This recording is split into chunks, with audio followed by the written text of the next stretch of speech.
Hello, everybody. Good afternoon or good morning to some of you. I see some of you are saying good morning in the chat, so it means that we are really getting global in terms of coverage of time zones. I'm Fabio Nascimbeni from the European Training Foundation, and I'm very happy to welcome you. We are already reaching a good number of participants, and more are coming to this webinar organized by the ETF Community of Innovative Educators. We are going to have a very distinguished set of speakers, and as usual, we are going to try to be as practical as possible. And please feel free to use the chat for any questions or comment. And as usual, we are going to have some moments during and after the presentation, especially at the end with this co-creation moment where actually, ideally, everybody from you can express not only opinions and needs, but also practices. And we hope that some of you are not only interested, but also active in the field of artificial intelligence for education. We just touched the number 100 participants and more are coming. So I will quickly share my screen. I will not take a long time, but I need, as you can see here, I need to share with you some news from the community of innovative educators. So, first of all, not all of you might be familiar with the community, which is hosted by the European Training Foundation, so by the agency of the European Union in charge of supporting human capital development around Europe and globally, as the number of participants and the origin of participants in this webinar show. The mission is very simple, is to help educators to discuss, to share, and to promote their innovations in order to allow both innovation emergence and peer learning. The community was launched less than 2 years ago, and I'm happy to say that we already touched we reached more than 1,300 registered users, so there is a lot of interest. It is mainly for educators, teachers and trainers, but also for practitioners, for schools managers, for experts, for policymakers, and it is open to everybody, of course, with the focus on the countries that are the main focus of the European Training Foundation, that are the countries of the EU neighborhood. We try as much as possible to work not only in English, but in Russian, Arabic, and other languages. So in this specific case of this webinar, the webinar is being interpreted in Arabic and Russian. So on the bottom of your Zoom screen, you can select your interpretation if you want. Feel free to do that. And the main activities of the community are webinars like this, where we try to present, let's say, working practices in the field of new teaching and learning. We collect practices through a database. We organize competitions in order to really foster, let's say, not only the awareness raising of innovation, but really the localization of this, and a number of blog posts, both produced by us and by the participants. These are a bit the areas we work on, not all of them, but as you can see there, we work on curriculum, blended learning, digital education, a lot lately on artificial intelligence for learning, green skills, and other sort of innovation-related dimensions. We don't work alone because, of course, as you can imagine, reaching so many educators in so many different countries is a mission impossible, which becomes possible and even enjoyable thanks to the team of ambassadors. You can see some of the pictures there. Ambassadors are, let's say, special members of the community that are helping us to promote the community in their own countries. I've seen before that some ambassadors are actually connected today, and we also have Ilgar from Azerbaijan who will be delivering the speech today on artificial intelligence. So we have a very good group of innovative educators and experts. And as you can see below, we also work with other organizations like the UNESCO Task Force on Teachers, the UNESCO UNEVOC, the International Council of Distance Education, the ITC-ILO, the European Association of Teachers, and so on and so forth. So we try to connect both international and national developments in the field of teaching and learning innovation. Now, an important announcement, the award of this year, the ETF award of this year, is devoted to green skills, that, as you know, is one of the core of the Year of Skills that was launched recently by the European Commission.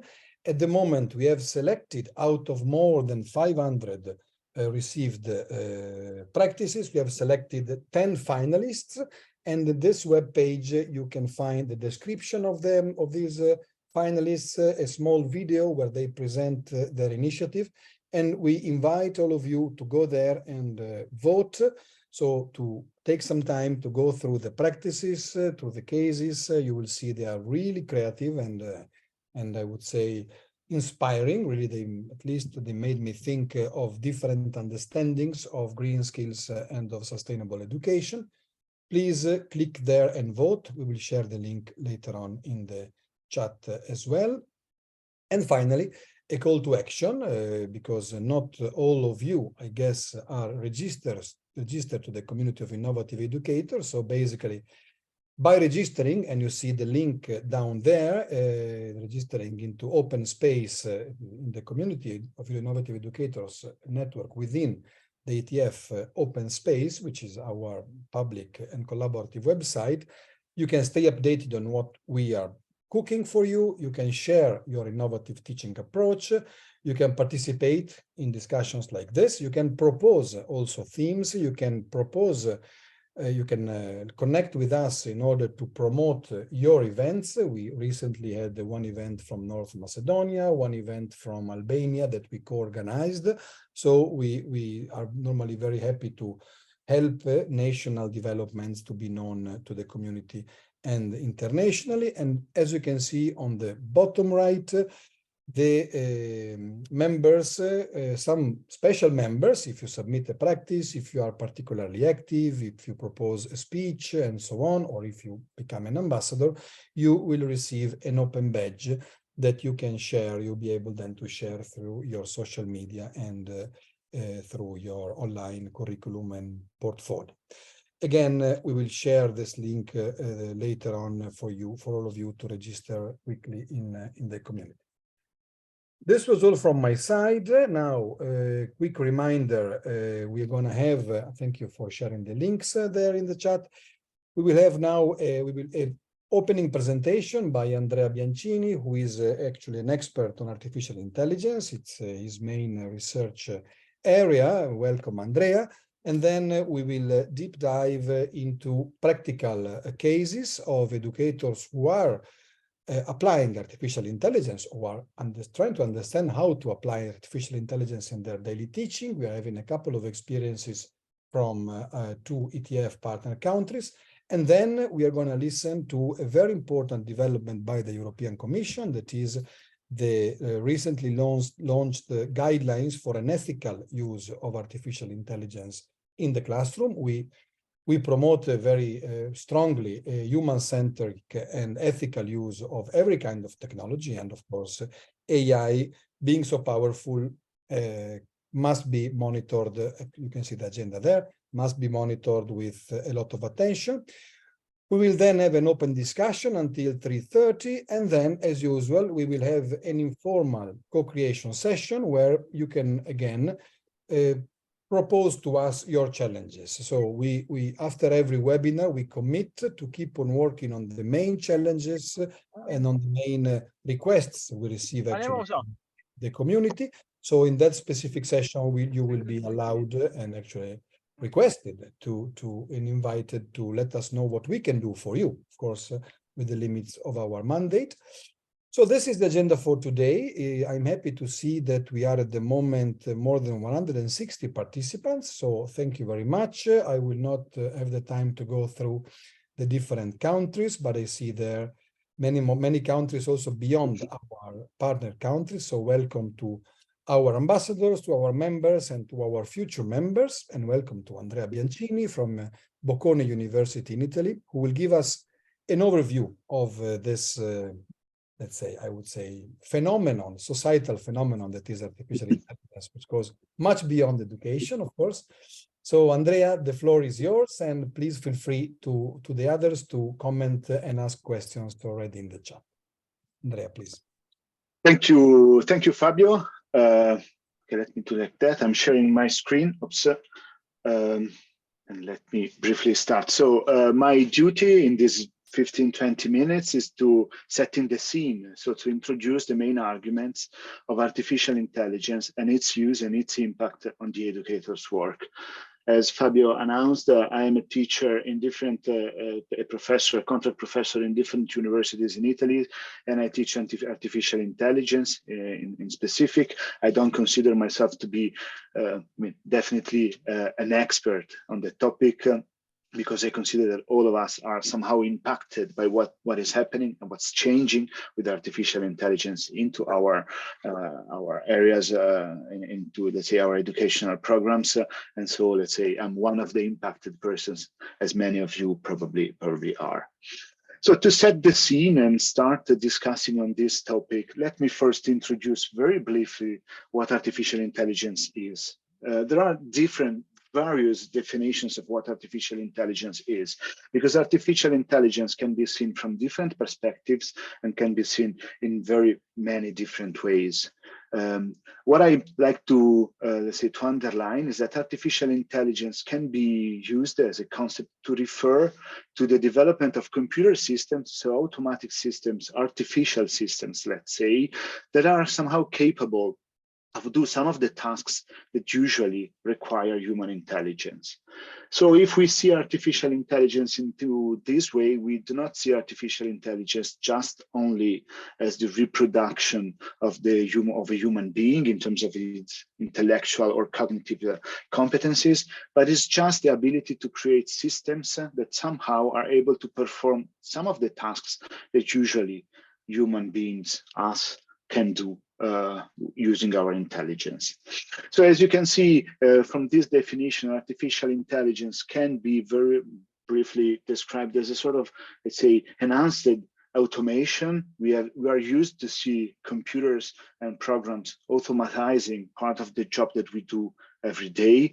And when this automatization comes into some of the tasks that are more difficult to automatize and more human and more intelligent to some extent, we say that this is what we can call artificial intelligence. So artificial intelligence is definitely not something new, that it just came around in these last months or weeks. It's something that is there since a long time. But what we see is that more and more the IT systems and the algorithms are becoming capable of automatizing tasks that usually before were not possible to automatize in this way. So tasks that we consider to be pretty human into our, let's say, ability only are becoming more and more part of what artificial intelligence is. So as I said, artificial intelligence is not something new. So AI started, the first definition came in the Dartmouth conference in 1966. So you see, only a few years after the Second World War, yet we were already talking about artificial intelligence and went through different stages of development that I will not go through all of them right now. I mean, you will have the material and we can deepen the main aspects if you're interested too. What I would like to somehow stress and mention, however, is that starting in the years 2010s, so basically at the first years of this millennium, we started seeing a rapid growth in artificial intelligence with deep learning, so more complex neural networks that became more and more capable of automatizing some of the tasks that we were usually just reserving to human beings and our intelligence to solve. And now we are probably in a more advanced phase where we start also to think and reason about the ethical implication and the use of AI in a responsible way. The reason for this shift is, of course, due to multiple reasons, but one of them, very important, is that starting from the beginning of year 2000s, we started collecting and having available more and more data about our behaviors and our the internet, our knowledge and our behaviors, and this made it possible to train algorithms and networks to become more and more able to solve problems and, let's say, behave in a way that seems to be intelligent. This very rapid development leveraged on data, of course, very recently had a very strong shift because we have seen since the last month of last year that there are new models coming to the scene, like GPT-4, OpenAI, BERT, and many others, Bard from Google and many others. And so we can summarize the recent developments on AI and the reason why we feel so much impacted by what's coming in the next period is due to the development of these two main models. The first one are the large language models, which are basically models or algorithms, IT systems that are able to generate human-like text. So they are systems that are able to produce text, sentences, summarization of natural language texts, or create also opportunities for interacting with them, like in ChatGPT with a real chat with human beings. Together with this tool, very recently, we have seen the birth of generative AI more in general. And here you see the name of two technology, the variational autoencoders and the generative adversarial networks. I will not go into the technical details for these models, of course, but these are models that are able somehow to generate content in a more humanized way. You have probably seen a lot of systems that are now able to produce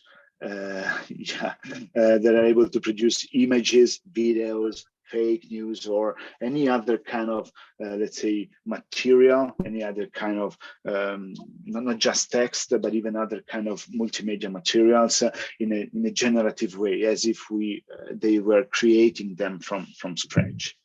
Of course, these models, together with the large language models like GPT-4 that we all became to know recently, are getting a lot of attention because they are proving that the creation of new contents and the creation of what seems to be new knowledge is not just limited to us humans, but can be done somehow with some sort of creativity. And we will discuss this probably in the open discussion, even by IT systems or artificial systems.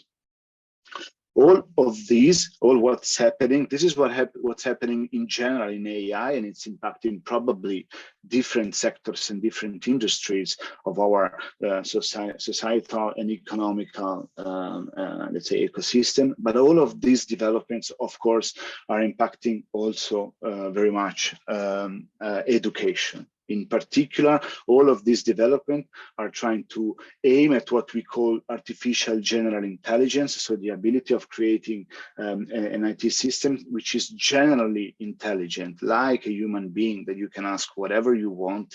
He can have his own, let's say, interest into behaving in one way or the other, and is so, let's say, intelligent at 360 in some extent, so very able to behave intelligently in different systems.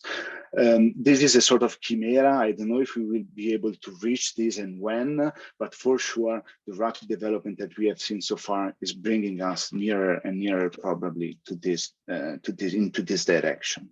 As I was saying, this is happening all over in all the sectors, let's say, all over our economic and societal, let's say, ecosystem. But in particular, this is impacting also education. That is the interest, the focus that we want to keep into our speech today. So the recent transformation somehow boosted the innovation, technological innovation of education, as much as the COVID pandemic did pushing us somehow to move into hybrid learning and also, let's say, more distance learning, more or less traditional, let's say, way of interacting and learning.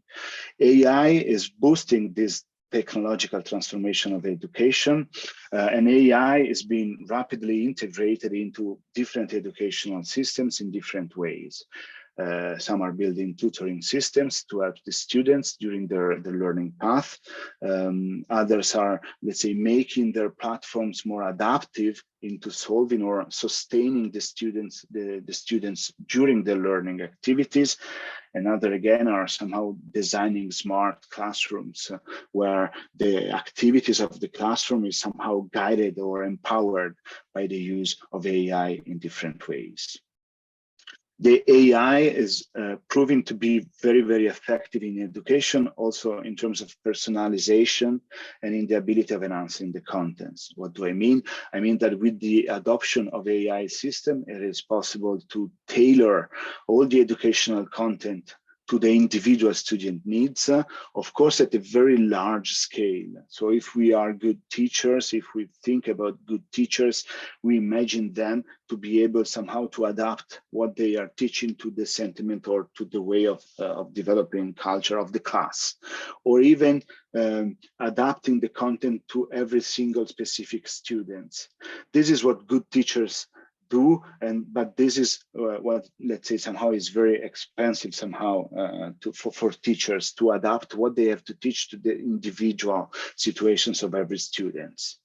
AI is giving the teachers more and more the possibilities to tailor what they have to teach and adapt their way of teaching to the specific knowledge needs of the students. This can include, of course, the students with impairments or students with difficulties, but even students that have no impairments or no specific difficulty can benefit from having a sort of personalized trainer, like as if the teacher was completely dedicated to their individual learning.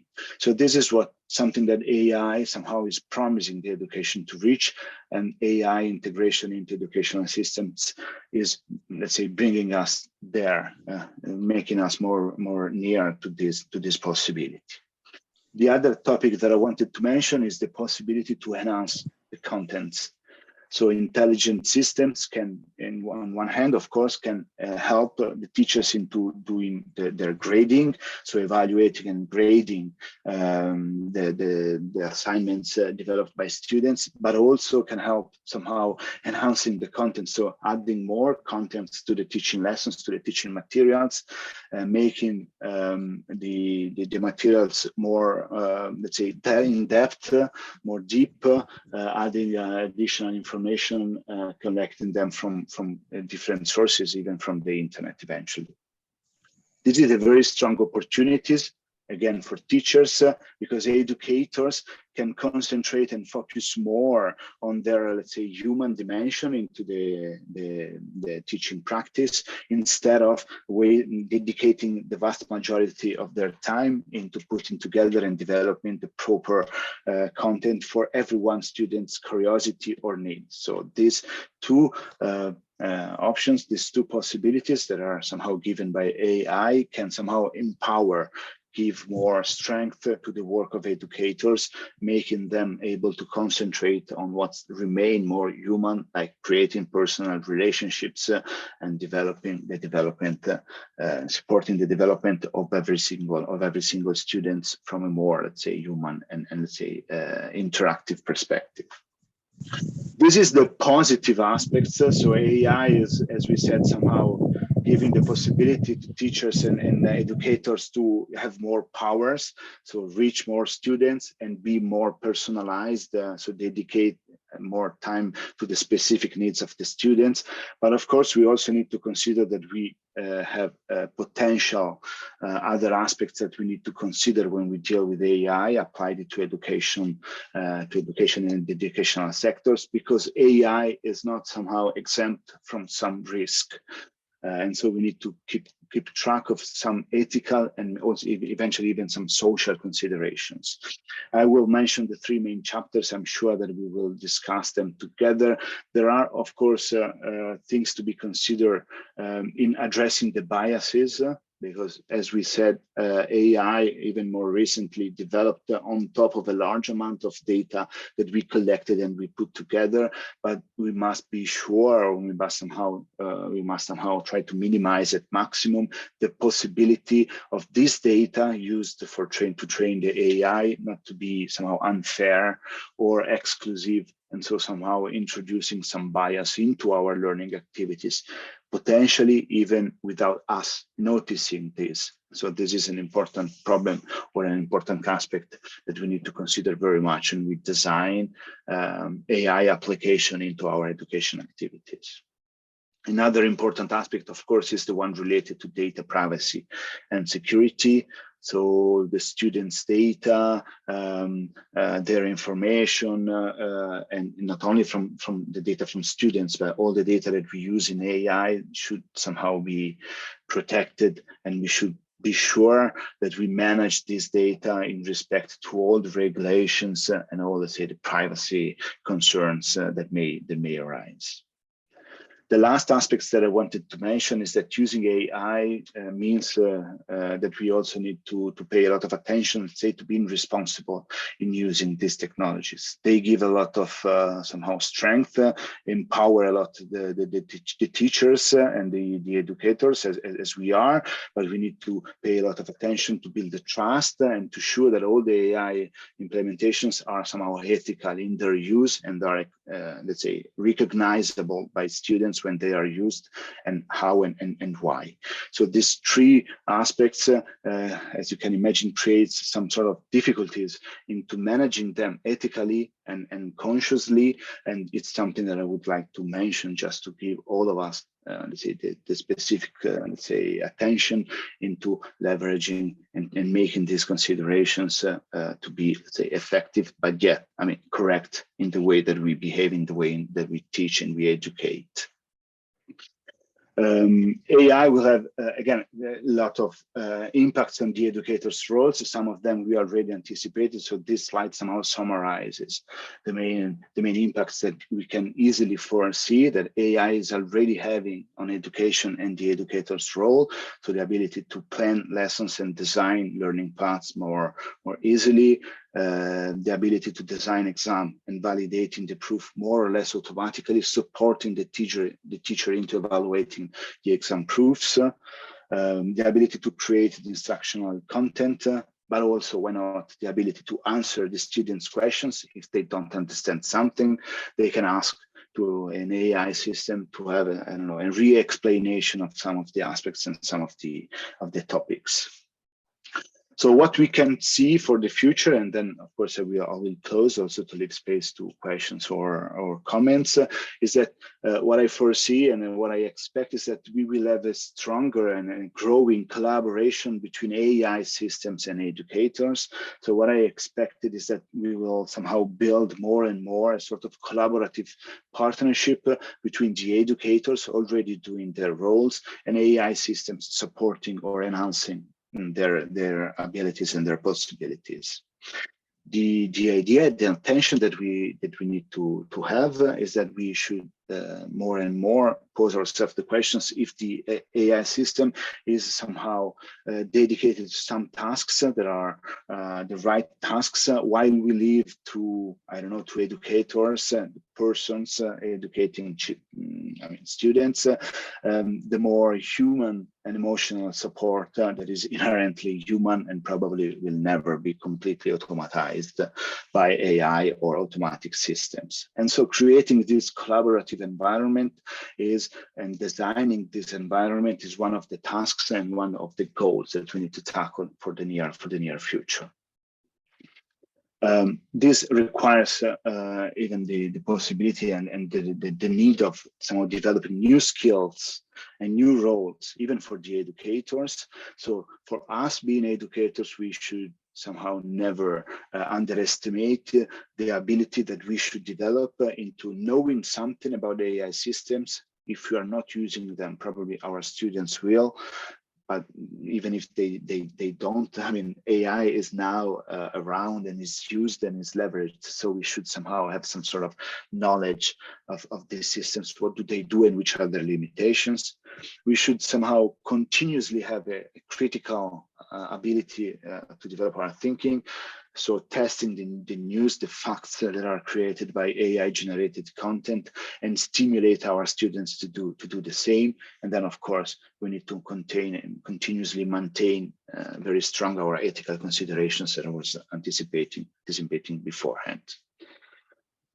Okay, some recommendations that I already somehow anticipated. So let's keep human in the loop always, and leave to the human educators, let's say, the more emotional part of the activities. That's the emotional side of the job.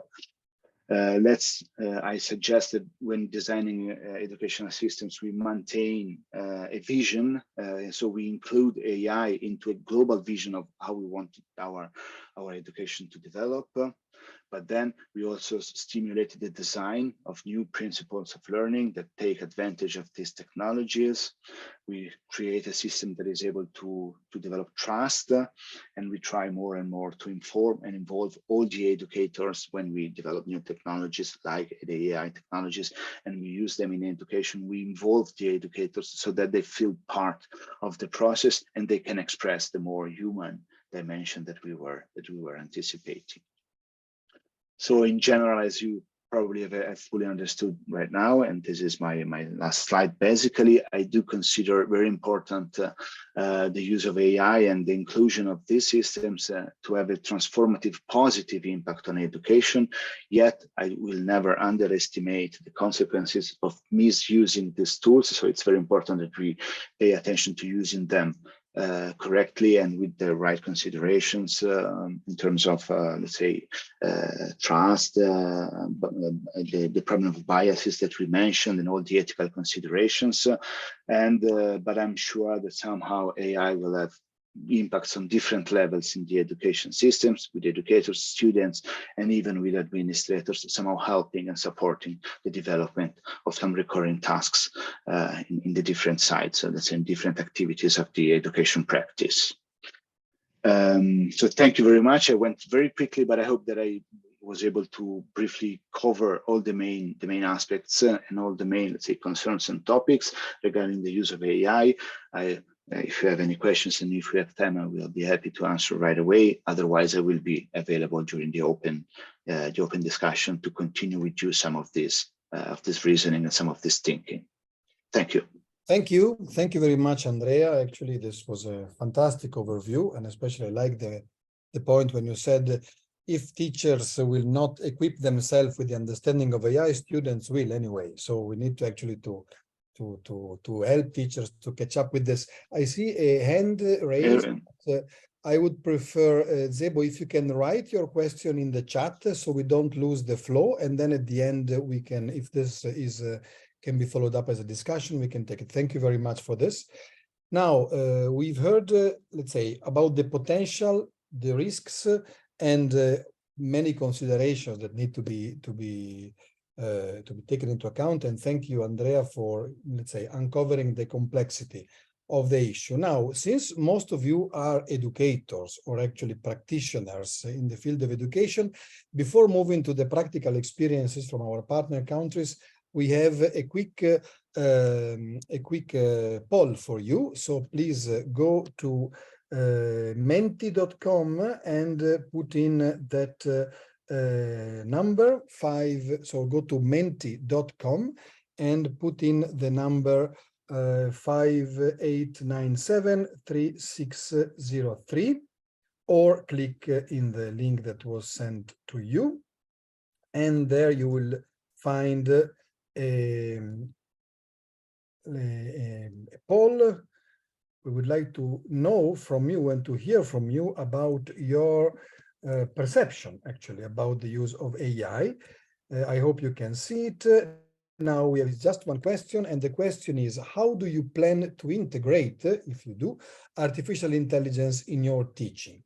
Number 1, I am already using it. We need to embrace this new technology. So you're already experimenting. Option 2, you would like to experiment, but you have no idea where to start. Option 3, I am not sure that I will use artificial intelligence in my teaching because the problems might be more than the benefits, so you're uncertain. Number 4, I will never use artificial intelligence with my learners because teaching is a human-to-human activities and we don't want machines in between. So from the first one to the fourth one, you see different degrees of, let's say, acceptance or enthusiasm about AI. You can see there. We see, thank you very much for voting. We see already that we have only one person that says he or she will never use. We promise, well, no, we have 2. So it would be good if then during the webinar, you can let us know who you are and why. It would be interesting. Sorry, Anna, if Menti doesn't work in your country. So maybe you can write your position 1 or 4 into the chat and we can try to include it. Very sorry, it's difficult to use tools that are good for everybody. I see that number 1, okay, I'm asking the organizers if they can put number 1. So let's say the impressive news, at least for me, is that 34, we have at the moment almost 200 participants, which is, I think, a record for our webinar. So this shows the high interest in this. So now we see that 36, 37 and growing number of you are already using AI tools. So this makes me think that it would be great to collect the way you are doing it. Maybe we will not have the time, but I would like to ask to the 39 participants who are using AI in your teaching to write in the chat with 1 line what you are doing with this. Do you use it for assessment? Do you use it for tutoring? Do you use it? In which way you use it? But even more interesting, we have the majority of you, 55 participants, who would like to experiment but don't know where to start, or at least don't know how to do it. So, for example, Elena is generating content, teaching content with AI. Wow, that's very good. Then Anna is using it for assessment and course design. So you can see that we have already a lot of expertise in the community. This is pretty interesting and can bring to many, not only to collection of practices, but we could also think about a mini position paper from the community. Virginia is using to proofread her work. Great. I see that Youssef is using it to interpret the results of the students. Very interesting. Then maybe Andrea, after the presentations, I will give you the floor. Or maybe Andrea, if you want to comment what we are reading now, because actually it's pretty interesting. For example, Sandra says that it's great to create rubrics and even to correct assignments. So Andrea, you think that the community is going into the right direction? I'm very much positive. Yes, I'm very positive. I was looking at some of the questions and I was taking them apart even to maybe answer them lately.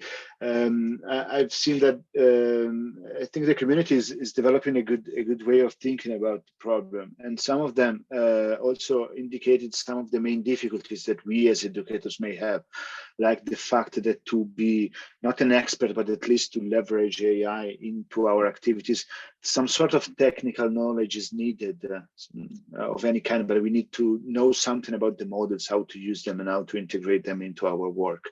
And this is not given for granted. So this is probably one of the stoppers that is somehow preventing us from being effective on this. But yet this should somehow stimulate us if we are, we want to take advantage of what's happening around us, to somehow develop at least enough technical knowledge to interact with these systems. So it's good that we know if we don't have these skills, but sooner or later we need to somehow start developing some of them. I have an example, very silly to share. Sorry if I did, I will not steal another time. But when I was teaching in a class in the primary school here in Italy, I had teachers that knew nothing about Facebook, just to give an example, so social networks, while the students were very much using them. So part of the dynamics of the classroom were completely not understood by the teachers, and this is probably something we should try to avoid, even developing ourselves. Absolutely, absolutely. Thank you. Now, since we got so many ideas straight from the chat, I'm pasting now a special link into the chat. Through this link, the ones of you who are using actually artificial intelligence in your teaching, you can write it in a special form that we prepared and where you can present this innovation, this new learning or new teaching way you have. This you are putting in place. The practices collection form is very short, so feel free just to write a few lines. Then we will come back to you asking for more information. That doesn't have to be in great details, but it's important for us to know if we have a good number of you, for example, that are using, to make an example, Sandra is using it to create rubrics. Isabella and others might want to know which tools are used, and we can go on with this discussion through our database. Thank you very much. I have to say I'm very impressed by the good number of the high number of people who are actually using this. Maybe it's not so, is more present than we think in our daily activities. So that's great. But now I would like to move to the couple of practices from our members. We have two educators, experts, and two innovative educators from our community who will present us the way they are actually implementing using artificial intelligence in their teaching. So the first one is Ilgar Zarbafiev. I never know how to pronounce it. Zarbaliev. Zarbaliev. Very sorry, Ilgar. I always call you by No, that's okay. by name. So I'll give you the floor. Please introduce yourself, be as practical as possible, and drive us through your innovative practice, please. Okay, thank you. I hope, yes, I can share my screen. Okay. I hope you see my screen, right? So, good afternoon, everybody. It's a great honor for me to be here to share my experience and knowledge with you. Recently, I attended a World Data Summit that was organized in Amsterdam, the Netherlands. It was saying that artificial intelligence is a third biggest shift in the world. Till that artificial intelligence, the first one was internet, and the second one was mobile phones. And we know that artificial intelligence use in education raises also ethical concerns that must be addressed. So from one point of view, biased algorithms pose a significant threat. And from other point of view, displacement of human educators by AI systems is not welcomed very positively. We can infer like that. So, but in today's just 10-minute speech, I'm going to talk about navigating the ethical challenges of artificial intelligence in education, and I will give some examples, and I will try to keep time. I mean, to explain, to deliver my speech in 10 just a minute. But before, I would like to give a little bit about the subtopics that I'm going to cover. So as actually, Andrea gave the definition of artificial intelligence, but I will repeat it once again. And then I will give the list of artificial intelligence tools that can be used generally and also in education. And I will be talking about the ethical challenge of artificial intelligence in education and how to navigate to these educational challenges of artificial intelligence. So before diving into the topic, I would like to introduce myself. My name is Ilgar Zarbaliev. I'm working as head of curriculum and Excel workout leader on behalf of New Zealand educational platform so-called Enterprise DNA. I'm Microsoft certified trainer, educator, and innovative educator expert, author of a PL300 course at Enterprise DNA platform. So, and also I'm organizing a meetups related to innovative education, Power BI, and also Excel. This is all about myself. So let's begin with the artificial intelligence.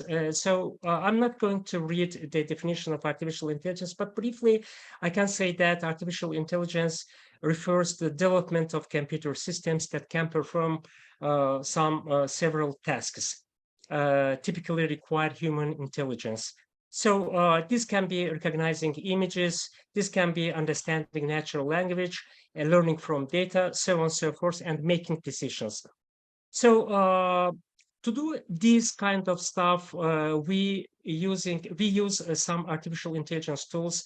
Here I have covered 10 of them. This can be TensorFlow, PyTorch, scikit-learn, Keras, and others.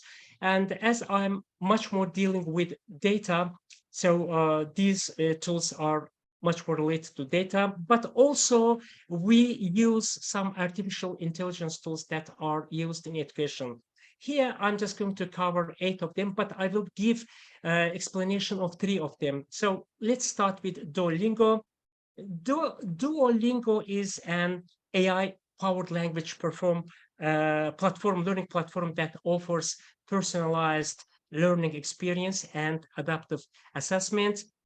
Then we have Gradescope. This is also an artificial intelligence tool that is used to utilize AI for grading and providing feedback on student assignments. And also we have Cogni. This is AI-powered virtual tutor that provides personalized feedback and assessment, saving time for educators. Then we can add Dreambox, then IBM Watson Education.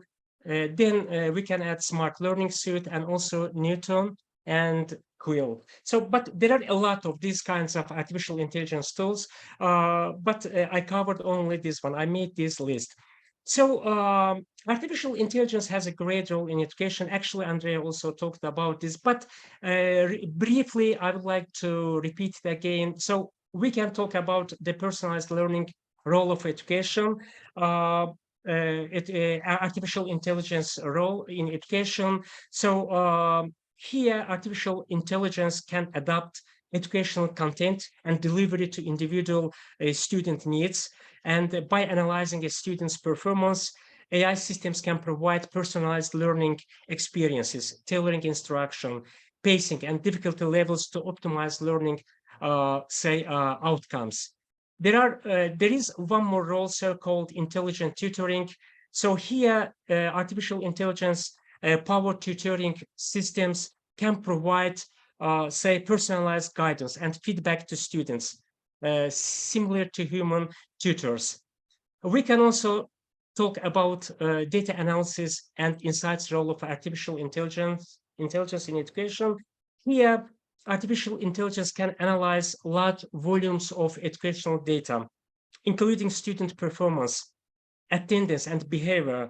So by extracting valuable insights from this data, educators and administrators can gain a deeper understanding of student progress, identify areas for development. And also we can talk about automated assessment and grading role of artificial intelligence in education. So artificial intelligence tools that we listed before can automate the assessment and grading process, saving educators time and effort. And also there is so-called content creation and recommendation role of artificial intelligence in education. So artificial intelligence generate educational content.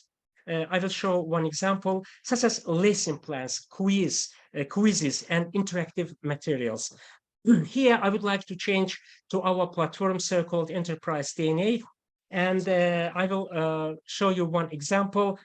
So I'm not sure whether you have information about Enterprise DNA. This is a New Zealand educational platform. More than 220,000 people learn here. Actually, learning materials are much more related to Microsoft Power Platform products. But what I did on behalf of this educational platform is that I have prepared skills assessment questions in 8 areas, including Power BI, Excel, Power Automate, R language, and Python, so on and so forth. And people can free of charge join to this, can take this skills assessment and measure their level. And at the end, based on the results that they get from these skills assessment, they are recommended, they are offered some courses to improve or to cover their gaps. Now, I, as a human being, prepared some questions. Of course, I used some artificial intelligence tools and added manually, right? And to the system. But from one point of view, no human work started to be needed.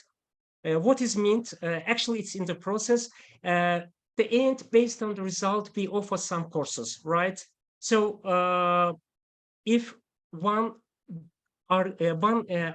is good, gets good result from these questions, so it means that that person has the necessary knowledge regarding the courses that we offer to that person. So it means that every course has its transcript. For example, here, if someone wants to be Power BI data analyst, right?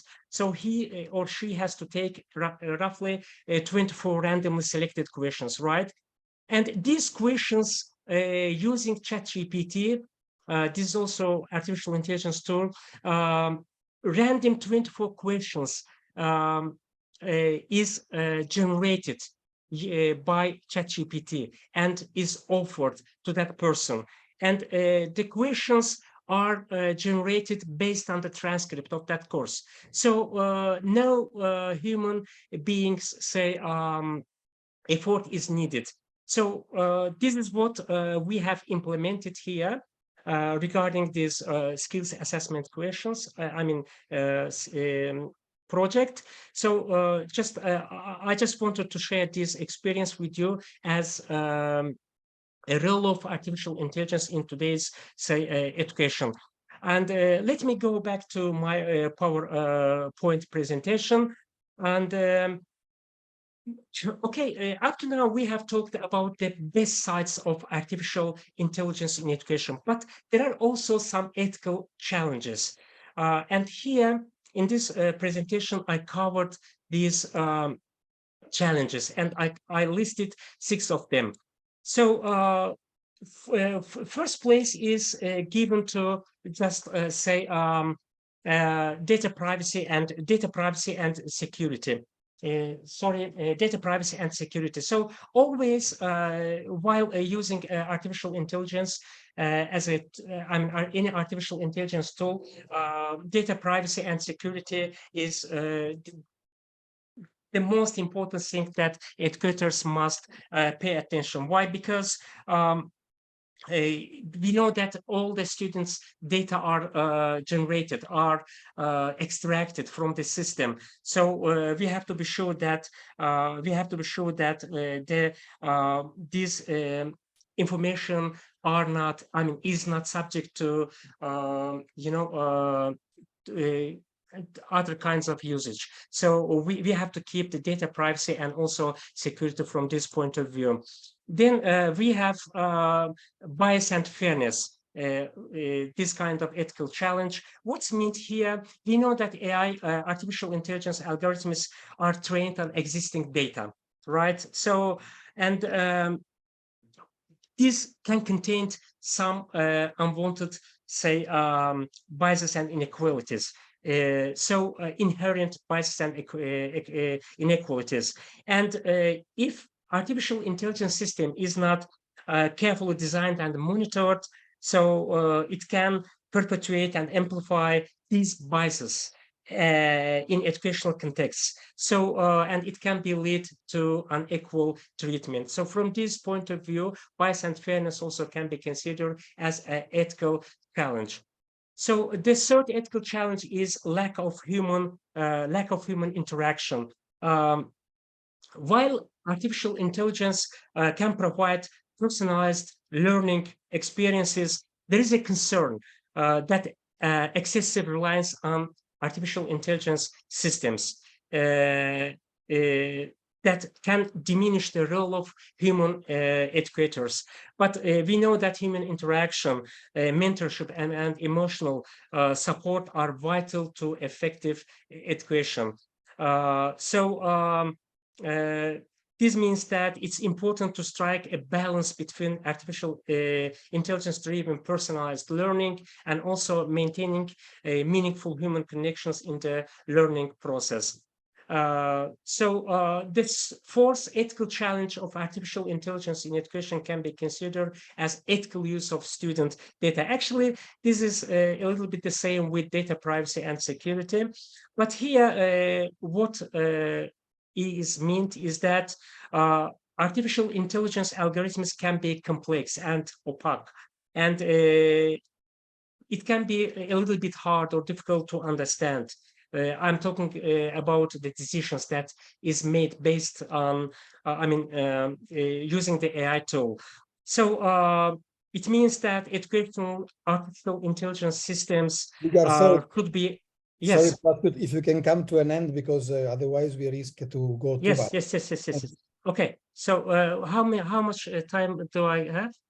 1 minute. 1 minute. Okay. So actually, the last thing what I would like to tell you is that how to navigate the ethical challenges of artificial intelligence in education. Educational institutions should establish clear policies, should ensure transparency, should promote bias awareness and mitigation, should prioritize student data privacy, and also should educate stakeholders, giving them some trainings, education, so on and so forth. So this can be helpful in navigating the ethical challenges of artificial intelligence in education. So that was from my side. Thank you for your patience, and sorry for taking a little bit more of your time. No, thank you. I hate having to ask you to close when the presentation is so interesting. So, but I just like not to get too long with our presentation. So thank you very much. Actually, it seems we are getting deeper into the understanding of the challenges, and so we are making the job of Maria from the European Commission, who will come later, even more difficult, because now we know the challenges. Let's see if we can tackle them properly. Great. Thank you very much also for the tools, and thank you also to Andrea for answering in such a complete way to all the questions. Actually, I see the discussion is almost going on in the chat. So thank you to all of you for this. We have a second practice now before going to the European Commission guidelines. This is Boško Koloski from North Macedonia, another educator from our community, using ChatGPT for enhanced education from both sides of the coin. Very interesting. The title. The floor is yours, Boško. Just try to speak slowly. Hello? Okay. To help our interpreters and to take no more than 10 minutes. Thank you. Sure. Can you hear me? Yeah. Okay, sure. Hello, everyone. I'm Boško Koloski. I'm both a student and an educator. I'm currently a PhD candidate in the field of natural language processing, and this is a subfield in AI which focuses on how to develop these large language models that have been showcased by Andrea and that I will show now. More generally, ChatGPT is an example of such a model. And I'm working on how to make them multilingual, so accessible for all of the languages that we do know, much resourced and less resourced languages. And on the other side, I'm an educator. I have been a student teaching assistant at the University of Ljubljana and in Slovenia, but also in Macedonia. I'm lecturer of machine learning and data science, both at the Brainstar Academy and at the Brainstar Next College, which is a private undergraduate faculty, where I have taught various computer science and machine learning courses. First, we will tackle into what generative AI is. As Andrea mentioned, and also in the channel, the idea behind generation is that we start with a simple sentence and then let the model finish. And these sentences can be sentence to sentence where we want to have an answer. For example, if we are educators and we are teaching 5-year-old kid what summation is or how to sum or add two numbers, we might ask these smart AI models a question. And can you please explain me, like in 5, how to sum two numbers? And essentially what the model does is tries to understand our input, explain me how to sum two numbers, and then tries to write a good way to show casing. And this is on how the generation works. So basically we provide a sentence and input just as we would in Google search, and then the output is a concise description.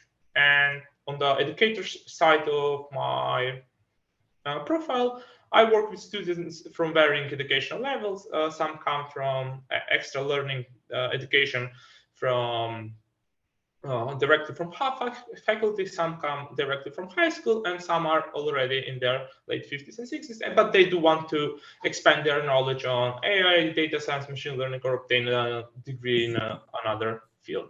So why do we want to use AI and generative AI, so to speak, is because usually teacher-to-student ratio is often greater than 20 to 1. We have 20 students or more to one teacher. And this is kind of impossible to tackle, to address all of these questions on the fly. So we will refer to generative AI ChatGPT to the rescue. And now I will showcase you what are some of the use cases that can be done both by the students on the one side of the coin and by educators on the other side of the coin.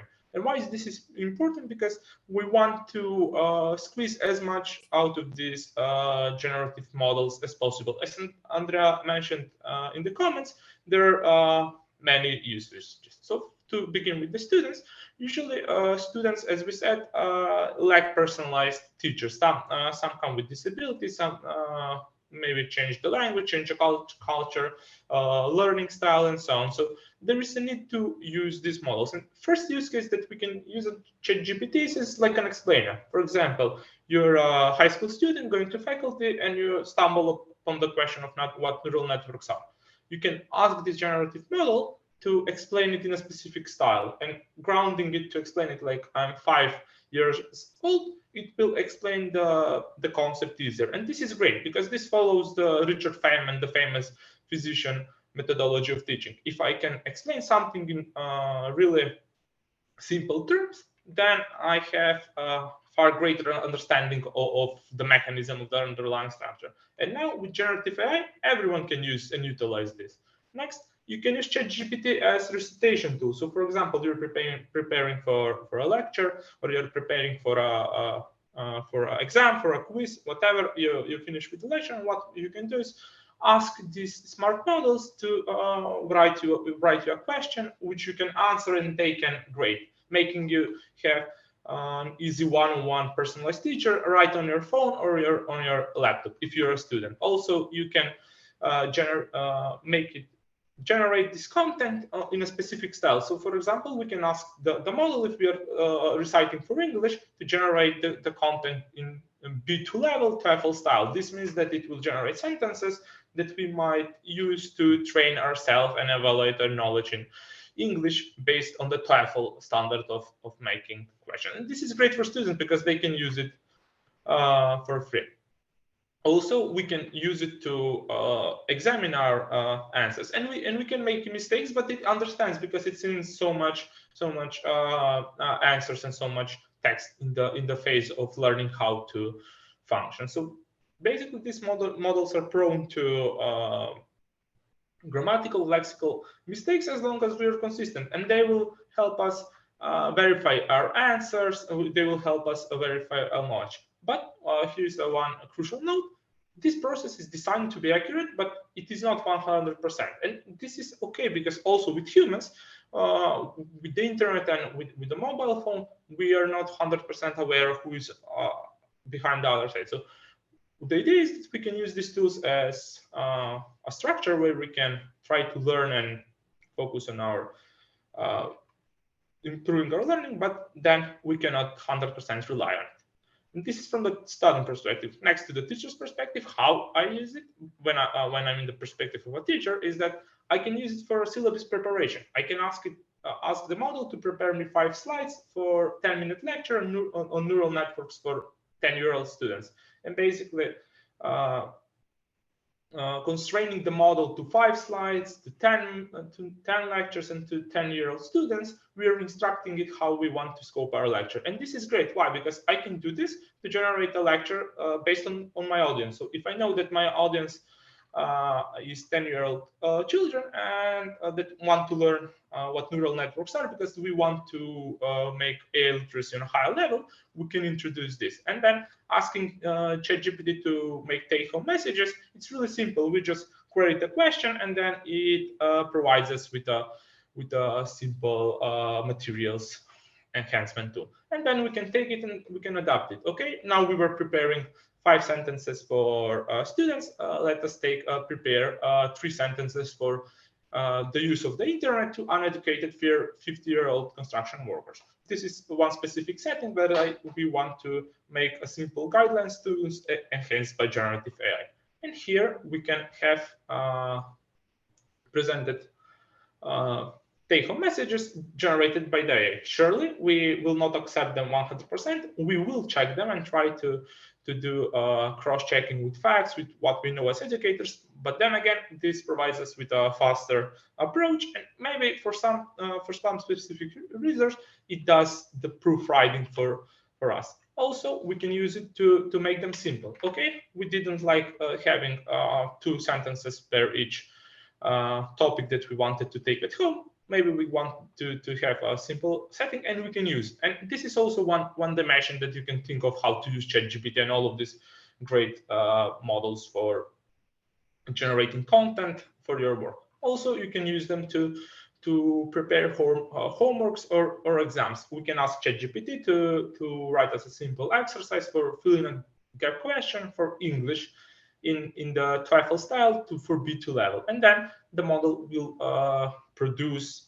the AI will produce this question in a method that we can use it further on for our needs. Give it to students to assess their knowledge, or just give it as an additional exercise.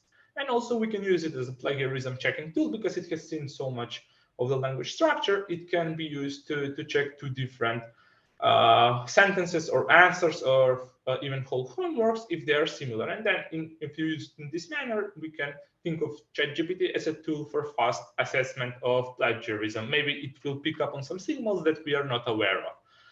And also the general thing that I use it for, and also now these scientific conferences allow it to be used for, is for proofreading. Why? People might come from different cultural backgrounds, they have mother tongue languages and then have different language skills, but we do use language as a communication medium for transfer of abstract knowledge. So having a tool like this will help us communicate our abstract thoughts and then give it further on. For example, we can task it to rewrite a sentence in specific style or language form like British, or maybe even when I was prompting it with grammatically not so correct sentences, it tried to improve the writing. And then it also provides a structure to see where we got it wrong and how to improve it. To conclude my presentation, both the student can benefit by having a tool for material recitation, exam preparation, by having a personalized teacher and a proofreader.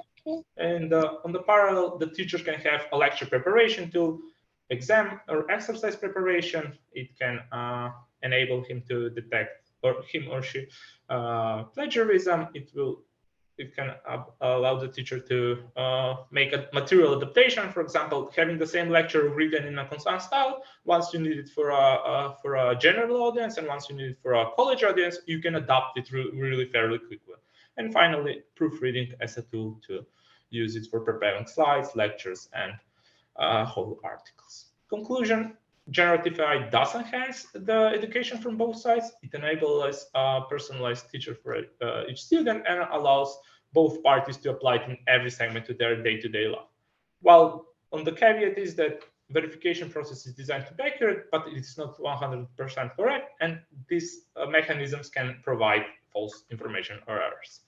My take-home message from this is use AI and let's make open and accessible education for everyone. Thank you, and you can reach me via this website. Thank you very much, Boško. Very interesting, especially I appreciated a lot the practical examples so that our participants can see actually how easy it is. But as you say, I like the sentence you read, that we have a lot of accuracy issues and we have a lot of things to be explored, as was said before.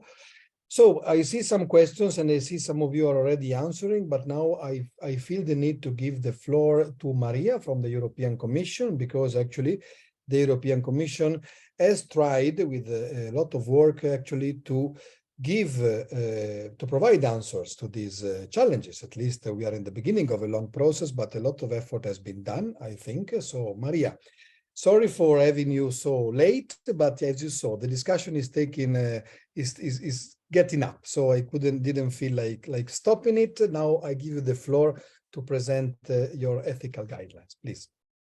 Hello, Fabio. Hello, everyone. Thanks for the invitation. Of course, it's fine with the delays. When the conversation is interesting, I think we all enjoy it. So let me see if I can share my screen. Okay, I think I can. Is it okay? Can you see it? Just a second. I see it's coming. Yes, now we can see it. Okay, perfect.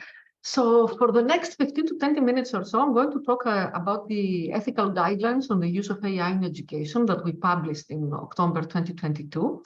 But apart from that, I'm also going to present some other policies and initiatives the Commission has been taking or will be taking in the future in order to give you a broader idea of all, or at least most of our initiatives related to education, as Fabio mentioned. We are not doing only one thing or, sitting and watching developments take place.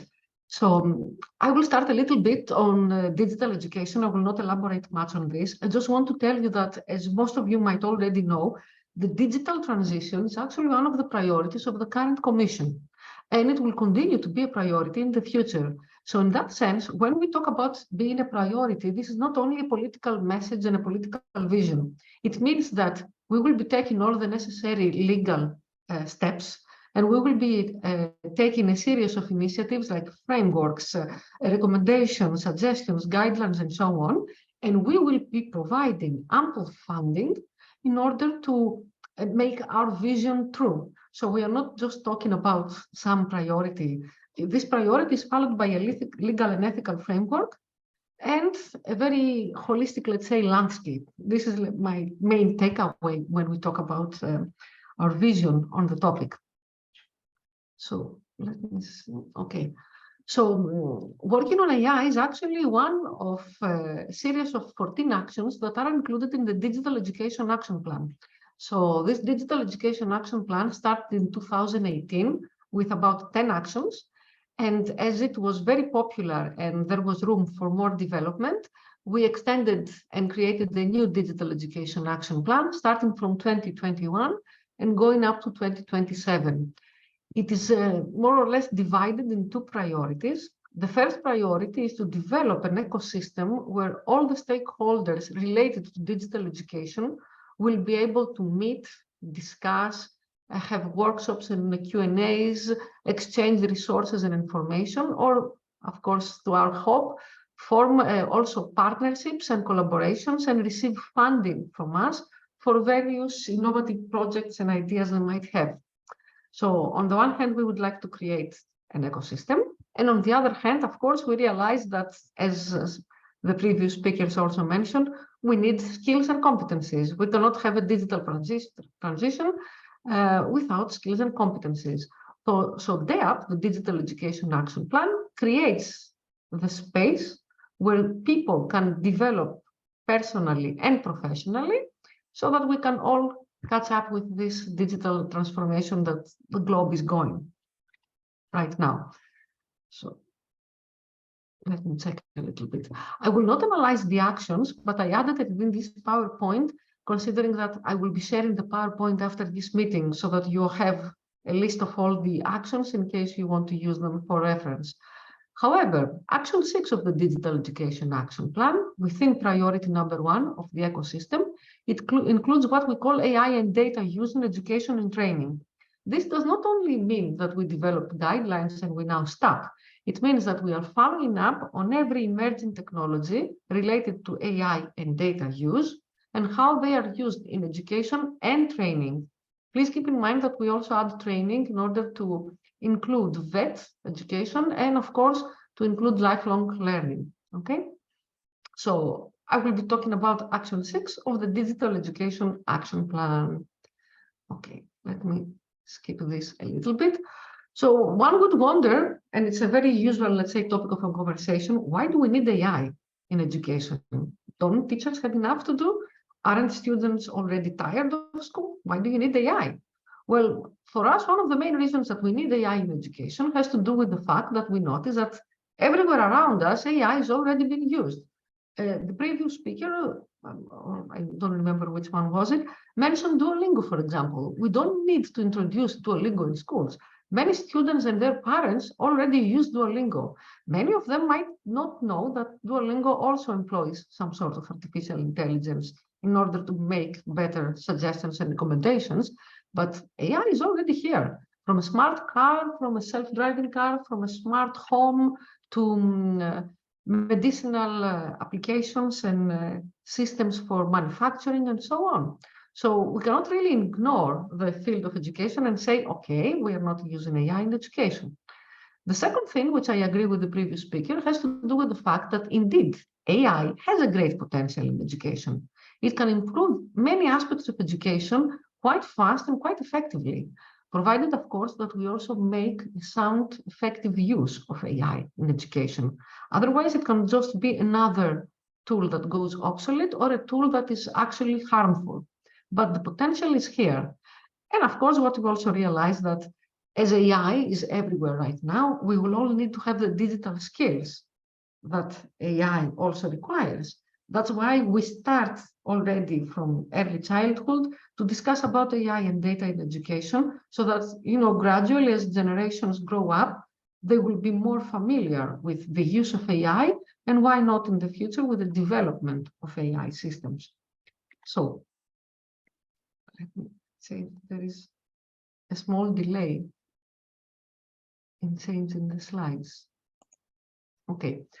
So what happens is that, of course, we didn't start from scratch when we started talking about the guidelines. We noticed that there are many, many Erasmus Plus projects and e-twinning projects where teachers tackle the topic of AI in one way or another. It might be AI and gamification, AI and cultural activities, AI and the green sustainable development goals. But there is always some sort of component gradually in the projects that we are receiving and we are funding. So that was an incentive to start exploring the topic even further in education, along and by the side of our teachers across the European Union. We also updated the digital competencies framework so that we have something that is more modern and includes AI and data and other technologies. And we will keep on updating the digital competencies framework from time to time, depending on the new technologies and the new needs that arise as we go along through this digital transformation. However, what I would like to flag, and it's something of great importance to us, many people across the European Union sometimes come to us and say, okay, but there is no legal framework for AI. How can I use AI in education if there are no laws to tell me how to do it properly or no regulations? The truth is that they already exist more or less. What happens is that sometimes you can have an act, a regulation that tackles specific topics without naming exactly ChatGPT or generative AI. But this does not mean that the law does not apply to ChatGPT or generative AI as well. As you probably all know, as a European institution, we cannot really name a product. So for us, ChatGPT per se, as a concept, does not exist, and we are not going to use it in one of our documents. But we can talk about AI, generative AI, general purpose AI, and so on, without naming the commercial product. In that sense, we have already published the Data Governance Act in 2020 and the Data Act in 2022, and both of them create a legal framework on how to use, how to collect, how to share, how to reshare data, and so on. And currently, actually today and tomorrow, we are discussing the latest amendments of the AI Act. The AI Act is going to be the first ever regulation across the globe that tries to set a very clear legal framework on how to use AI in all aspects of human activity. This is a very ambitious project. Of course, it will be necessary to update it all the time, but it is one of a kind, and as soon as it is adopted and then comes into effect, it will actually create a more concrete, solid, and clear framework on what is AI and how we can use it in every context and every need. And on top of these three regulations that I mentioned, we always have GDPR. You know, GDPR was actually adopted in 2016, but it is still valid up to date. It talks about lawfulness and fairness, transparency, integrity, confidentiality, and accountability. Even though the word AI is not really mentioned in GDPR, it does not mean that AI systems should not abide by GDPR. So even though we do not have an AI GDPR, this regulation is actually applied also in AI systems. Likewise, we currently have our very own Digital Market Act and the Digital Services Act, which both try to provide and define a sort of legal framework on how to use content on platforms, how to enhance but also control a little bit competition among large companies and smaller companies or SMEs, and so on. And we also have the CHIPS Act, which is also pending, that is going to boost innovation and is also going to strengthen Europe's ecosystem in manufacturing actual IT equipment. So all of this together can be viewed as a holistic approach to AI, its development and its use in our activities. Now, when we talk about education specifically, we developed these ethical guidelines.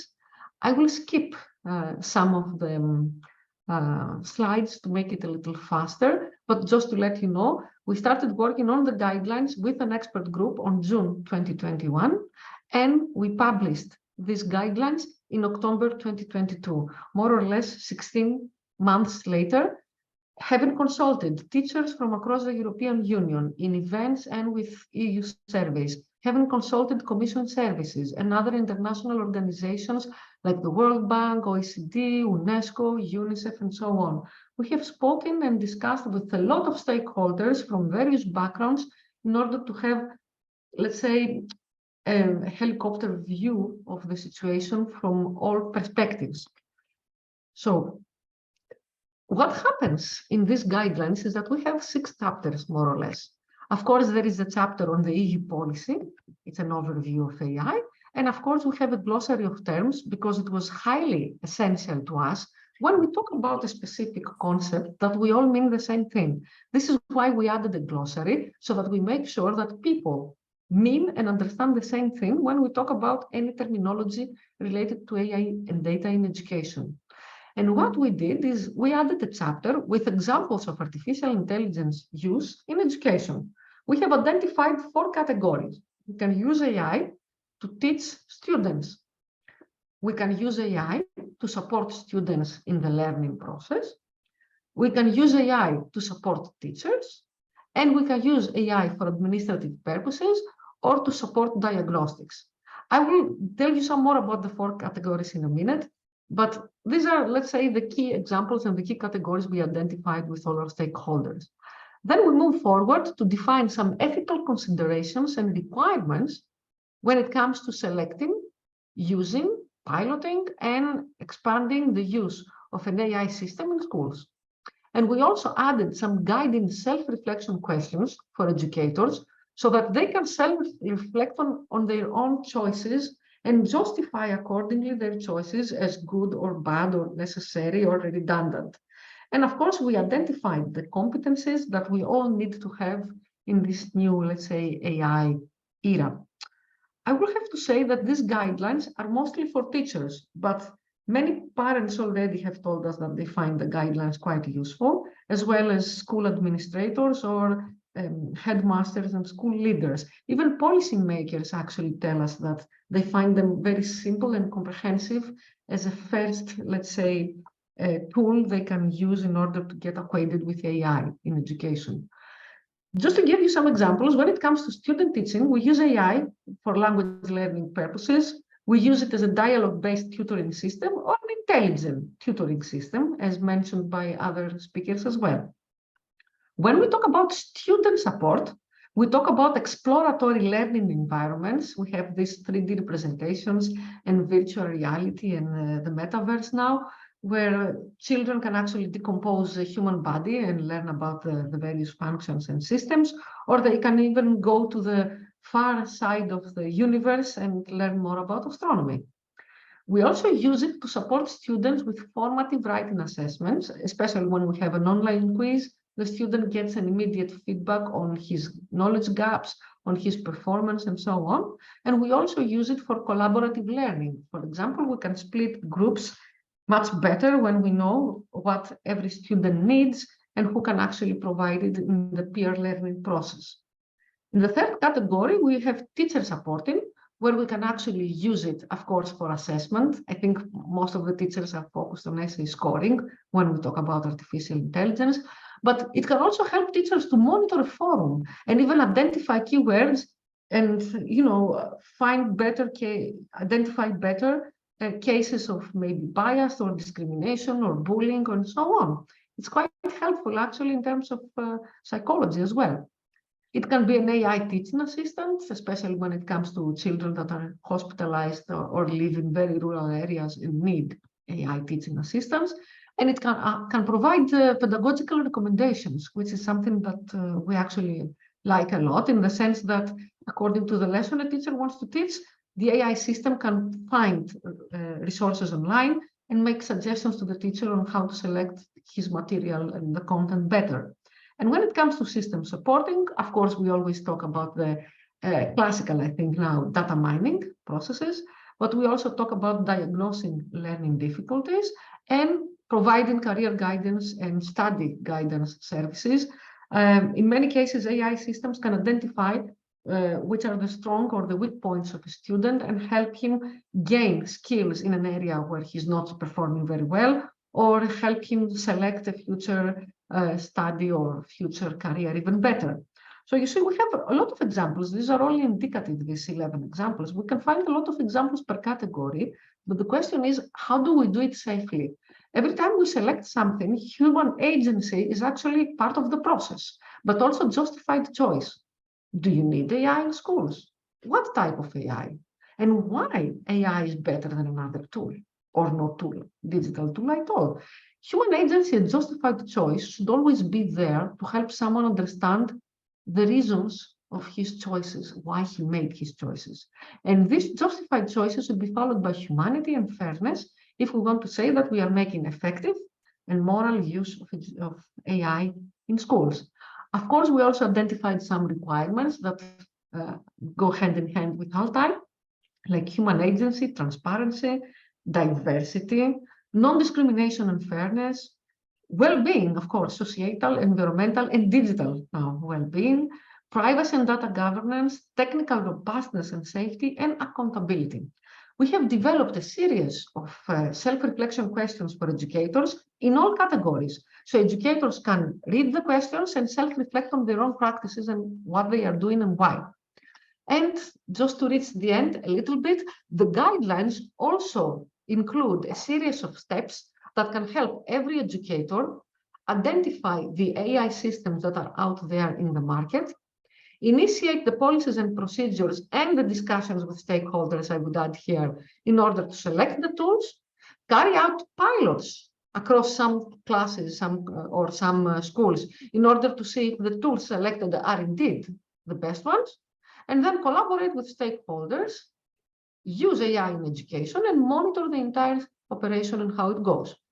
Another chapter is about raising awareness and community engagement, where we give practical tips and ideas to educators and school leaders on how to discuss with all stakeholders about the topic without any bias and any stereotypes, but also without being overtly enthusiastic and naive in what can happen in terms of the risks and challenges.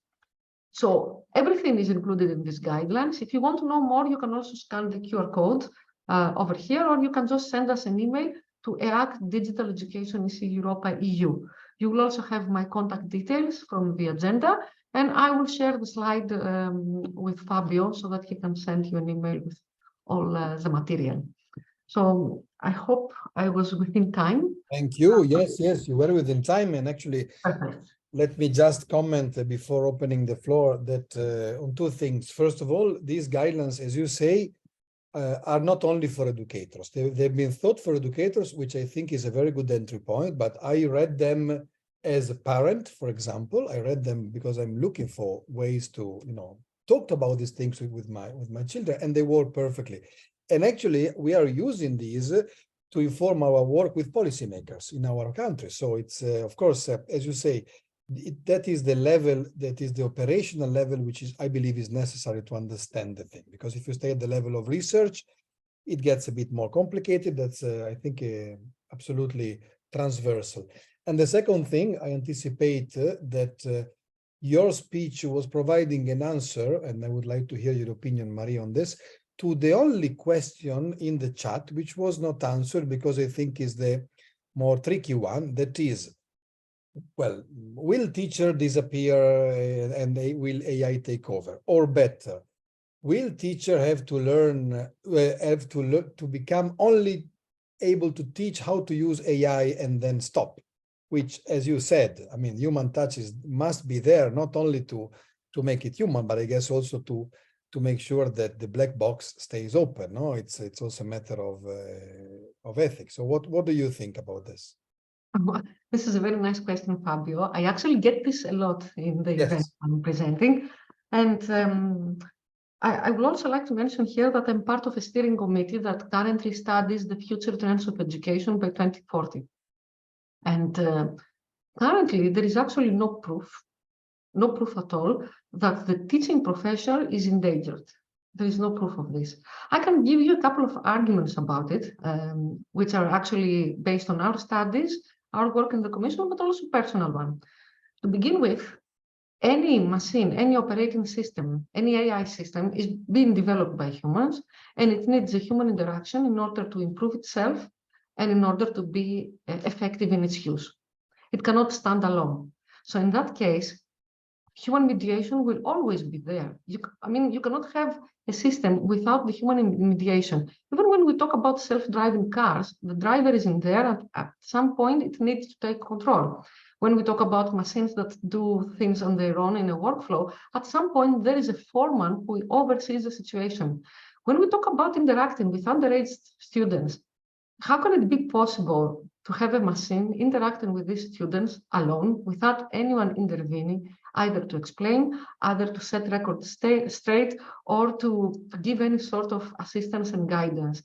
For us, I'm saying this not exactly with a certainty or some arrogance of a certainty, but I honestly don't think that teaching profession is endangered. Yeah, On the other hand, I realized that, as I mentioned in my presentation, competences are changing. 30 years ago, in a CV in the 80s, no one asked you to know how to surf the internet, correct? That was a competence no one had. Now, everyone has the same competence, more or less, navigating and searching online. Okay, this does not mean that someone actually lost a job. It means that we developed new skills in order to stay up to date with the latest developments, and we gained new ones. Some of them have been enhanced and improved, and some of them are new. So in that sense, I believe that teachers will need to enhance some skills and gain some new ones, but their role in the classroom will always be a primary one, not a secondary on the line overseeing the situation. Yeah, I think while you were speaking, Helene Marshall was actually writing the same. The fact that it is not about disappearing is about having to change role and approach. And actually, I mean, flipped classroom arrived before AI, but actually it was anticipating some, let's say, some things that AI is making easier. But again, I totally agree with you. It is there are no proofs that things are not gonna disappear.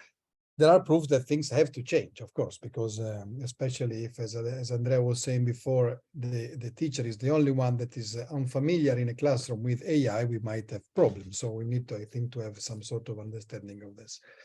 Okay, now I'm in a big dilemma because I would like, I have a question for all the speakers that I would like to make, if you promise to be super short, because then we should move to the open co-creation session, which is typically the one I have to say I enjoy the most in our webinars, because really there we try to get to the needs, to have the needs of the community arising. And it's good if, Maria, if you can stay with us, because actually the Commission can also help maybe with your work, with the steering group and so on, help a bit this to solve these needs. So the question to all the speakers was, by this individualization, personalization, and electronification of the teaching and learning via AI, don't we foresee upbringing, rearing, and character development function of an education? So aren't we actually moving too fast, possibly, in changing what education means, especially if we have in mind parents and classic educators? Or is this a process that can be governed I would say, not in a disruptive, but in a step-by-step way? I know it's a difficult question. That's why I like it, because it has to do with governing change, I think, and it has to do also with policies. Actually, Maria was mentioning many policies by the Commission, actually, and it's great to, in some cases, it's great to be in Europe and to feel a bit more advanced in this sort of, I would say, intelligent regulation. I don't want to say that regulation is the only way, but it's for sure something that needs to happen somehow. So, Andrea, for example, do you see a dark side if we think of individualization, personalization, and how do you see this trend? Well, to be brief, I do think that there are challenges that needs to be tackled in every strong transformation of societies and education as such, of course. At the same time, okay, thank you. But at the same time, I think that the educational systems and our role as educator should be somehow to train and form a future persons to be active and productive and happy in the new society that is yet to come.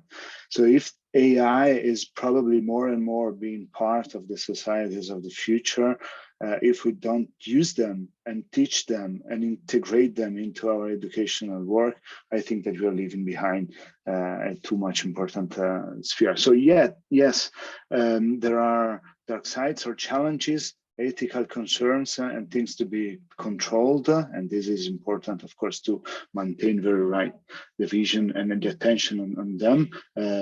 But yeah, I don't think that we are, pushing it back or leaving it behind would be a solution viable, let's say. So I don't know if I answered, but that's my view. And another quick flash is that in my slide, I also said, it was not just from me, but I read on many, let's say, state-of-the-art discussion, results, articles, and so on.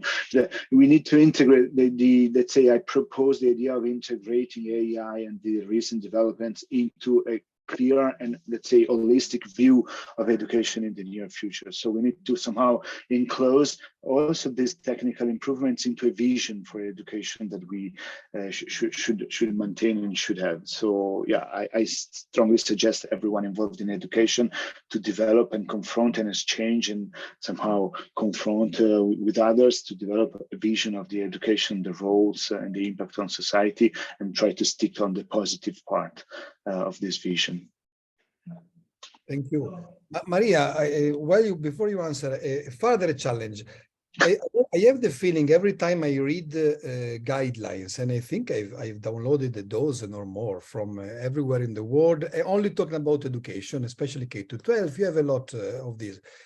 I have the feeling sometimes that in the time I click download, they are getting old already, because the technology is developing so fast. So have you thought in the Commission about this issue with the speed of technological change, and how are you trying to keep up with this, with the document that as guidelines must be not only discussed and digested and approved, but of course need also to keep up with the technological change? Did you find a solution to this impossible issue?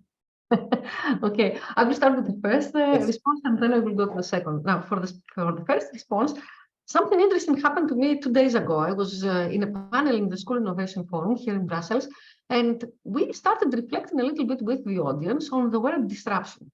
So the question is it really a disruption? What is happening right now? Just to give you an example, there are about 2 million educators across the European Union. I'm talking about teachers only, not lifelong learning and so on.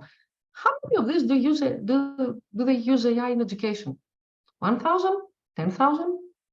100,000? Is it really disruption? And when we talk about changing the entire education system, we were also discussing about schools. Aren't schools more or less the same buildings with the same schoolyard and the same button ringing, the bell ringing every 45 minutes for the last century and more? I mean, when we talk about disruption, do you think sometimes that when we are in the middle of this change, we feel it is disruption, but for the rest of the world around us, it might not actually even be a reality yet? So the question is, what is a disruption? If it is really a disruption in the education system, and again, I'm giving you the example of a textbook, the bell ringing every 45 minutes, the curricula that have more or less the same courses for the last 100 years and so on. Is it really disruptive for everyone and every school? So this is a point of reflection. I will not take any longer, but I'm just giving this as a food for thought because I honestly start doubting all these buzzwords like disruption, megatrend. I think we will know if something is a megatrend or not after 10 or 15 or 20 years. Otherwise, we can say, you know, we can feel fascinated and enthusiastic about something, but let's wait while we are in the middle, let's say, of this storm. What happens afterwards? So this is the response to the first question. It's a little vague and philosophical, I have to say, but more or less, this is my point of view right now. And for the second one, we realize, of course, that we have to go around and chase technology all the time. Technological advances are going faster than the legislation. On the other hand, as mentioned, even if GDPR was created in 2016, it didn't include AI. It is still absolutely valid for AI systems as well. Sometimes we can have three solutions to this problem that you mentioned, Fabio, correctly. The first solution is to create a law or a regulation or something else that is a little bit more general and can have applications even for systems that we do not foresee right now and might pop up in 5 years. Doesn't mean that we will not update anything in the next 10, 15 years. It means that it might buy us some time until we update something. The second way the Commission and the institutions use in order to catch up is that we have a regulation, and you will notice that at the course of time on this regulation, we might have an amended version, or we might have an implementing act, which is something milder. So you see, instead of having an entire new regulation again from scratch, we add implementing acts or other mechanisms that supplement this or upgrade and update it. To give you an example, during the latest Recovery and Resilience Facility, the RRF, we had given some guidelines that were not included in previous regulations. But in order to, as you say, to catch up with the technological advances, we included some points and some expectations we had from member states that did not exist in previous regulations. But now we covered it. So in order to give some funding, we asked for some additional measures or some additional legal steps to supplement what was already there in the past. And of course, as it happened with the Digital Competencies Framework, we updated it just now. And I think that in 2 or 3 years, we will have version 3.2 and so on. So I think these are the 3 ways we have identified. So though we acknowledge that in this race, we will never be on top. We acknowledge this, okay? This is important. Actually, it's important also to recognize that we as experts and as part of a community called Community of Innovative Educators are by nature into a bubble, and we don't have to think that the world is all our bubble. But still, I think it's important to keep an eye on the possible revolution that might not come as such, but it's, as you say, it's important to keep a legal, a technological, and also a human-centric eye. All right, I'd like to thank both of you for this input, and to all participants, be assured that we will send the PowerPoints, the links to the guidelines, and please have a look at them really in detail because they are a very good piece of work. Thank you also to our 2 practitioners, Boško and Ilgar. And now I'm giving the floor to Roberto for the final session, to which I stole some minutes, but it was impossible to stop the discussion. So Robby, the floor is yours. Thank you. Thank you. My name is Roberto Righi. I work for STEPS and I collaborate with the ETF for the animation and building of the community of innovative educators. And thank you very much for this 1 hour and a half of very interesting and inspiring discussions and contributions. I think This was very, very interesting for us. I'm happy to see that there are still almost 150 participants, which is a very, very high number. So it means that people are really very much interested in the topic, and we can also count the number of questions that we received and answers. So it's very good. And first of all, we have the chance here to have with us one of the first incubators focusing especially on artificial intelligence. Maybe Fabio, if you agree, just before starting our co-creation session, we can ask Carla Bertuzzi to make a short presentation about her experience. Yes, actually, we discovered in the very last days by talking to Carla from Banca Sella here in Torino that an incubator for artificial intelligence has very recently been launched. So we invited Carla to have a 2-minute presentation here just to say who you are and put the link, and then I'm sure people will contact you. Please, Carla. Yes, indeed. Thank you very much. Thank you for the time. And indeed, yes, my presentation is useful for whom among you is working with teams, formal and informal teams who work with the AI. And yes, I'm Carla. I'm head of Cellalab. Cellalab is an open platform for open innovation of Sella Group. Sella Group is the first family bank in Italy.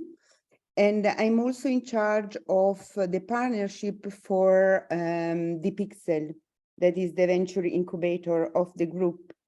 As Fabio mentioned, we just launched an artificial intelligence business incubator, and we want to help teams that work in artificial intelligence field to validate and to consolidate their business, and also to do the POC, some POC inside the bank and other corporates that are in our network. So the groups, the teams can develop and test their solution directly inside our bank. And indeed, that is, we are gathering application till the 30th of June. And I will just give you, I wanted to share the screen, but I want also to follow along the webinar. So just, sorry, no, this is not this. I will give you the link. I just pasted it, Carla. I found it. Yes. Thank you. Thank you very much. And the other thing that I want to do is to write down my email. So everyone that is interested in the incubator can write me, and I will give you all the information. But in this case, I really want it. The webinar was so interesting, and I'm really, really interested in the coming speech. So it's just this. Thank you very much for your time. Thank you. Thank you. Thank you very much. So we have 13 minutes for our co-creation session. For all those who participated, first of all, in the previous webinars and in the survey that we organized together with all the community members, we discovered from the same members of the community that, first of all, the most important thing of being member of the community is feeling as part of a transnational community of practice. So we would like to involve more and more our members, our participants, to give their ideas and to provide with their needs and so on. And when we organize the survey, for example, the most participants, the most respondents said that the use of digital technologies for teaching and learning, including artificial intelligence and so on, was one of the most required topic that they would like to learn more. So that's why we are organizing webinars about these topics. And that's why I would ask you to go to this board to share your comments. Now I'm also sharing my screen. And so I wrote in chat the link to this Jamboard. We shared this board in two main parts. The first one is about the support that educators need to properly embed artificial intelligence in their work. Maybe you remember how it works in order to write your post-it. So this is the sticky note. If you go here and you can write your message and save, and then you will find your note here. So it's very easy. And you can also decide to color it in different colors, but that's not important, of course. And the second question is about us. So what do you expect the community of innovative educators can do, can help you in order to facilitate support for the embedment of artificial intelligence tools in education and learning? Considering the questions and the answers that were provided during the webinar, I would say that in some way several participants already pose these questions, because of course this is maybe one of the most urgent. So I am a teacher, I am a trainer, I'm an educator provider, and of course I'm very much attracted by artificial intelligence tool. We were talking about ChatGPT, and Bosko gave some practical examples on how to use this artificial intelligence tool in order to improve our educational practices. So, of course, I see that people are already writing a lot. So we can see that one of the answers regards the technical skills, so the need for technical skills, and yes, this is true. But I also wrote from one of our speakers' answers that technical skill can improve as long as teachers and practitioners try to use all these tools. So of course, this is something that we can learn by doing. I think this can be applicable to all the ICT and digital tools and methods that we have learned in the last, I would say, 25 years or 30 years. So of course, at the beginning, it was difficult for everybody to cope with the internet and I don't know, creating of online content and so on. But I think that learning by doing can be one of the answers.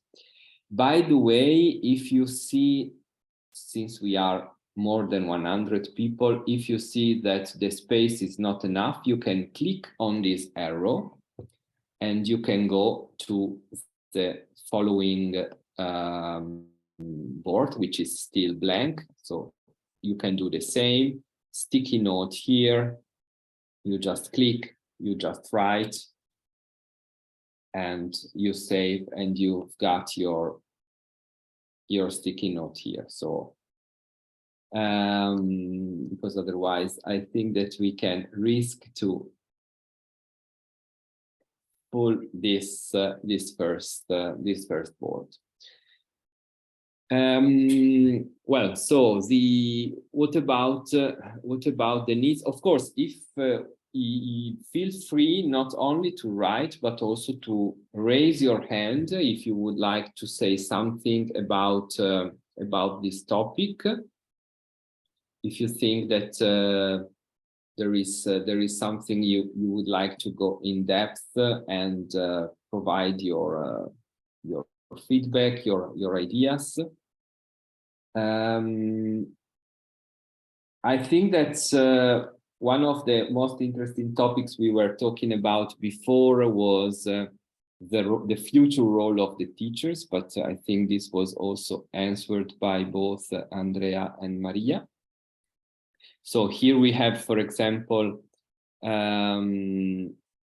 policy and regulation. Pedagogical script are another interesting need, an important need. Of course, as we repeated also in previous webinars, one of the key issues when it's a matter of learning new skills, mentoring is another methodology that could be applied, especially in schools, educational centers, and so on. What do I mean by mentoring? Of course, there is usually some more curious teachers and educators who would like to put their hands on the new technologies and learn maybe quicker than others. So the suggestion, of course, would be to create a virtual circle inside a school, for example, and in this case, the leadership is very important. So principals and all the managers of the school, in order to create some virtual and virtuous internal training that could be developed by the teachers who are more, as I said before, curious or who already learned something about the use of artificial intelligence, who can transmit this new learning to the others and mentor the other teachers in order to help them in their work. And I'm still reading about other answers. So since we have only a couple of minutes, what can the community of innovative educators do in this respect? Educators need technical skills, as often students know more than us about artificial intelligence, and this is true. Policies that prioritize human participation in teaching and decision making and avoid over-reliance on intelligent and automated systems. Sharing good working practices, and I think this is something that we can already do, and in the next days you will receive a thank you letter, an email with the links to the presentations, and we also summarize the webinar, the 2 days webinar, on our open space, and you will find it in our website, so that you can find also some other interesting links to know more. Peer learning among teachers. Okay, peer learning and mentoring, I think we are on the same, more or less on the same page. Collection of easy practices for educators. Name of some experts that can help us, possibly from different countries and in different languages. Resources, scientific resources, validated. Of course, I read before that of course the validation and the certification of some scientific articles, information is very important, and it was pointed out by a couple of participants, as I read in the chat before, because of course on the internet and also in ChatGPT you can find everything. So the validation and the scientifically mark is very important. Training for educators to reconceptualize their role. Teaching will look more and more like flipped learning, flipped classroom. Content delivery goes away out of class. So this is another interesting insight. I don't know, Fabio, how much time we have. I'm happy to see that there are a lot of Well, I think feedback, but yeah, as usual, this is as Jacek is saying, is an impressive session, and it's great to see already some convergence. Well, actually, I take 2 points for the future work of the commission of the community from here. The first is that a lot of things exist already. If you go on LinkedIn and you write artificial intelligence tools, so you find dozens of these nice posts presenting you all the different tools existing, and you have new tools every second day. Here, what I understand is that the community would need I would say pre-evaluated tools, so trustable tools for education, which often don't exist. So one thing that we could do as the community would be, maybe with the help of some of these experts that have shown themselves before when we were doing the Mentimeter, we could select a few and maybe propose them, do mini reviews of these tools. The second thing is the mentor or the human side, as Roberto was saying, that I like very much. I don't know who wrote it, the post, that it would be great to have the names of some experts that can help, possibly in different languages, which is another issue, because almost all the things which I've said are typically in English, especially if we think of LinkedIn and so on. So I think these two a curated collection of resources, it is something that we could do, of course, without covering every new thing, but it's something we could try to do within the community with your help and with the help of the experts, and also this mentoring. It would be nice to have some members of the community who could volunteer at least to share their practices. And actually, let me paste again here as a last act of this very successful webinar in my understanding, the link for you to submit your teaching practices, because since we started this event, we received 3 already new practices. I bet they are on artificial intelligence. I will check this later on. So if we would get a bit more, and if we would reach a mini group of, let's say, 10 practices of different kinds in artificial intelligence, we could really start a mini community within the community, which I think could make sense to have, at least in terms of discussion. So this is my conclusion. Of course, this is one step into the many happening steps and many happening events in this specific field. It was great to see the energy of the community on this. So I would just like to ask you to fill this questionnaire. It was there is an evaluation questionnaire that takes less than a minute, they promised me. So if you can devote a minute to that for us to improve our work, we thank you in advance. And from my side and from the ETF side, I would just like to thank the European Commission, first of all, for their intervention, but especially for having prepared the guidelines. I know it was a lot of work. And this is actually a very important stepping stone for the future work. And then, of course, our speakers, Andrea, Ilgar, and Bosko, for their intervention, and Roberto for the animation of the last session.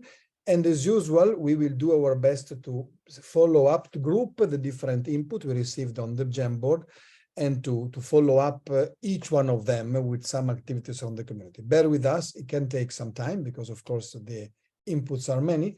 But I think the energy on this specific field should be absolutely cherished and followed up by us. So from our side, thank you very much. I don't know, Roberto, if you want to say something more from the animation point of view.